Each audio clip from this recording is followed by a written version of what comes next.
My name is Rebecca Zielinski, and I'm going to be explaining a little bit about how Netflix's suggestions are formulated. The suggestion element of Netflix is crucial to the survival of the company because without it, people would be lost in the thousands of movies kept on the database, become frustrated, and stop using the site. Netflix tracks the user's streaming history, but it is important for users to tell Netflix what they enjoy watching by rating different titles. This can be done in the Preferences tab. The pop-up on the screen appears when it's the user's first time adding their preferences. Netflix's promise that it only takes 2 minutes makes the user more likely to click through and rate a few titles.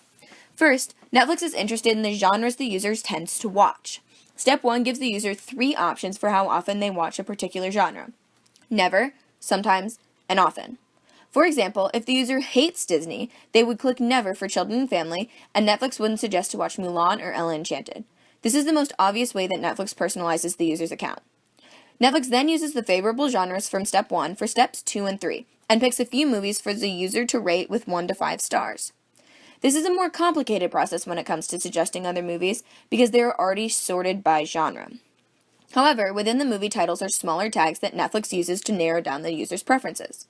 Each movie has tags for the cast, director, narrator, genres, and overall feel for the show that Netflix can link to other titles. Netflix then works to interpret how much interest the user has for the other titles based on the amount of stars the user gave the title. If the user gave the title over 3 stars, Netflix works to find other titles with as many of these tags as possible. These new suggestions can be found on the Browse tab of the Netflix website, based on the titles that the user expressed an interest in.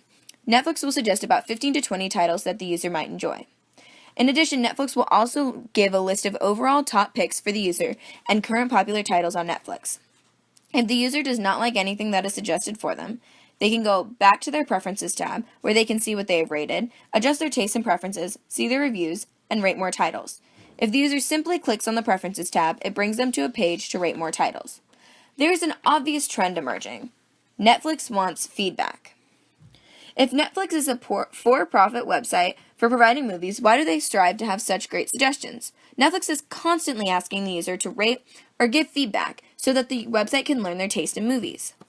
Netflix is so determined to make good suggestions because they believe that if they spark the user's interest in other titles, the user will come back to the site more often, renew their membership, and provide a higher profit for Netflix. Netflix is so determined to provide better recommendations that they created a challenge in 2006 to improve their algorithm. Netflix CEO Reed Hastings offered $1 million to the person or team that could improve their ratings-based recommendation algorithm by 10% the fastest.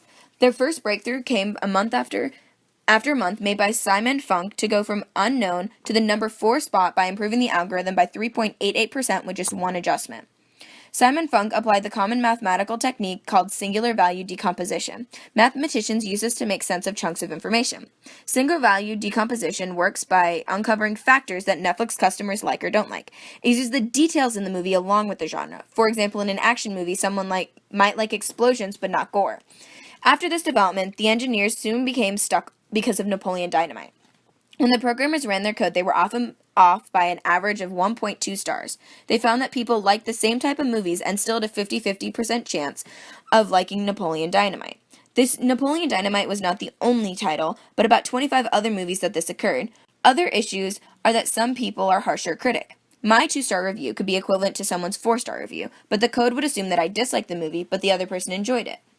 Also, some people are interested in watching movies or shows to understand current references or jokes. For example, if someone went to work every day where they quoted Friends a lot, that person would be compelled to watch the show even though they might not have wanted Netflix to recommend it for them. The winners of the Netflix Prize were actually a group of international engineers that won 3 years later in 2009. The puzzling part of the finish to the competition is that Netflix never implemented the updated algorithm. Netflix had grown in 3 years, and it was now on iPhones and mainly streaming titles. The public had changed the way they interacted with Netflix, and the code and further development was deemed unnecessary. Though Netflix felt as though they didn't need to push development in 2009, in 2013 they recorded having over 800 engineers work to improve the site. According to recent polls, 75% of user activity was based on recommendations now that the site is used for mostly streaming. Though users are far less likely to give feedback because they can immediately change what they are watching. This has sparked the alteration to the algorithm. Current Netflix users are not likely to rate titles anymore, but even titles that are rated don't have much weight in the new recommendation algorithm. This is because while you might give Jane Eyre 5 stars because it is a classic you love, you're more likely to curl up after work and watch 30 Rock, SNL, or Gilmore Girls. And even though Jane Eyre has 5 stars and Gilmore Girls remains unrated, Netflix will now suggest more shows like Gilmore Girls. The question arises how to differentiate between family members. Mom might like The Sound of Music, and Dad will watch Top Gun, but little Timmy will watch Barney. The algorithm will start to generate suggestions that most likely none of the family will enjoy. So Netflix created profiles. This allows each person to have their own streaming personality, which allows Netflix to adjust to individual family members.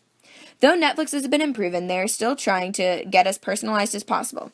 They try creating algorithms that will suggest different titles for different times of the day and different days of the week, because chances are someone doesn't want to watch a romantic comedy during their lunch break on a Monday. There are a few simple things that anyone can do to improve their own recommendations. 1. Never let anyone use your Netflix or make them create a profile. The things you need to stream need to be your choices. 2. Don't be ashamed of your movie choices. If you are honest with what you want to watch, it will give you better suggestions later on. 3. Fill out the survey. It takes 2 minutes and can save hours of mindless browsing later. 4. Be a critic. If you can't stand Lindsay Lohan, don't be afraid to eliminate Parent Trap. And if you have a secret passion for Troy Bolton and the East High Wildcats, give High School Musical 1, 2, and 3 5 stars.